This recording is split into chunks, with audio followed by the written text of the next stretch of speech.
we saw you bring out the guitar right away, top 12 week. Then you promptly brought out the piano, I think, during top 9 week for Ain't No Sunshine. I think it was top 9. Yeah. Top 9, yeah. You probably know more than I do. Ain't no sunshine when she's gone. It's not warm when she's away. Were you trying to say, like, here's another way to differentiate myself and show that I've got additional tricks up my sleeve? I did want to show people that I could do both. And also, like, I'd been playing around with the song on the, there's a keyboard real close to my room, and I'd been playing around with that song on the keyboard, and so I just ran with it.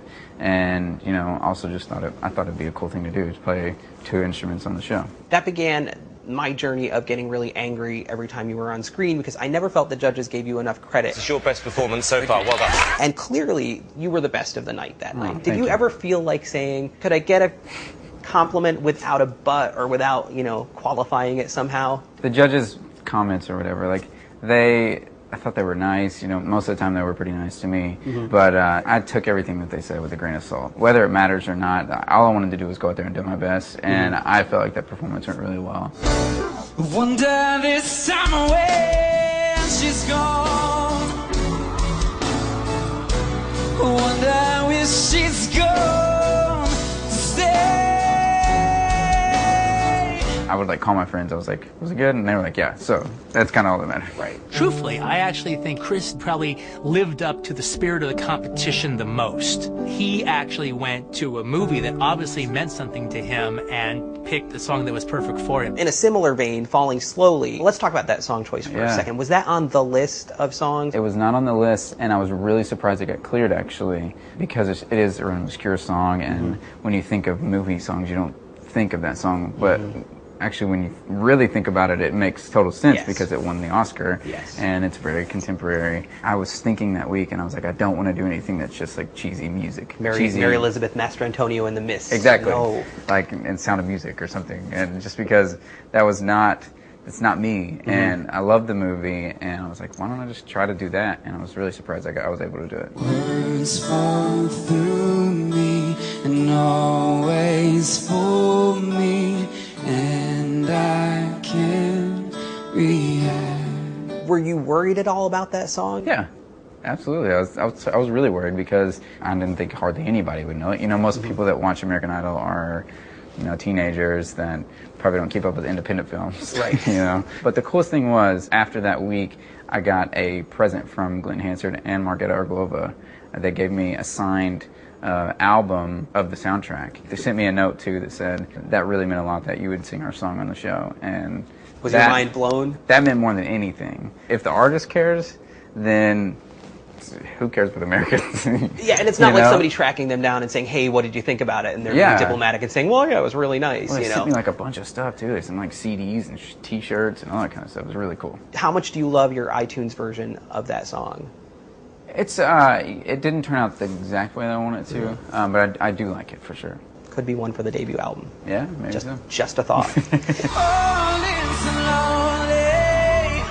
Sing your melody, I'll sing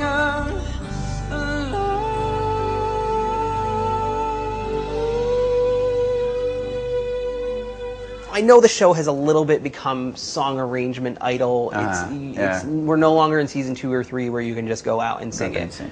But She Works Hard for the Money was insane. When you announced you were singing that, I was horrified. I was like, oh, I'm gonna have to say some really bad things about Kris this week. And it turned out to be like another idol moment for you. How did you come up with that arrangement? And did you struggle with song choice that week, or was that a pretty obvious one for you? Okay. We have to pick up the songs almost like a week ahead. And Wednesday night after the results show, I stayed up all night trying to figure out a song, and I was like, disco sucks. And I don't really want to sing anything disco.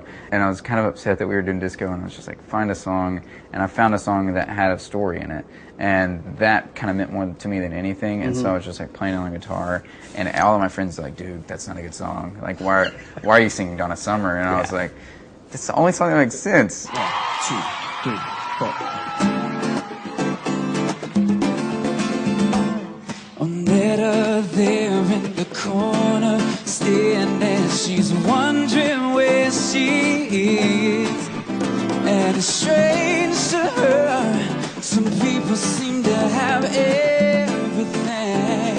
The arrangement, it just happened, just playing it, like that's how most of the arrangements turned out. I'm just playing on the instrument and trying to figure it out there. Do you play them on the guitar first or the piano first, or does it depend on the song? It probably what I did on the show. Like if I'm played it on the piano, then that's how I started it off. Or if I played on the guitar, then that's how, you know, there wasn't a piano next to the computer, so I had to play it on the guitar. Were there voices of dissension? You know, I know that there's a team of folks you work with to get the arrangement right for the band. And did anyone say like, oh, really? Probably shouldn't do that. Yeah. Michael Orland and Dorian Holly, they were really supportive of me throughout the whole competition. They said that every song that I picked was really good, and they kind of ran with it, all of them, and I thought that they were really supportive of me. She works hard for the money, so hard for it, honey.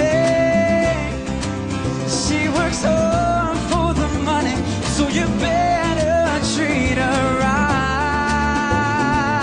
It's interesting too, because in this economy and currently what's going on, it seemed like a song that made a lot of sense as well, and it sort of became less about, you know, sort of a cheesy early '80s synth line and more about an actual story. And that's kind of what I felt like I did with a couple of songs, you know, because there's songs that have like a beat to them or anything like that, and you kind of forget what the song is about. Same thing with Heartless. You kind of forgot what that song was about when you listen to it, but when you like strip it down like that, you can kind of go, this song is actually, it's got a great melody, and it's just it's a cool song. It's a really great song.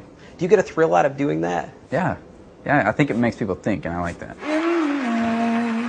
I hear him talk, this coldest story ever told.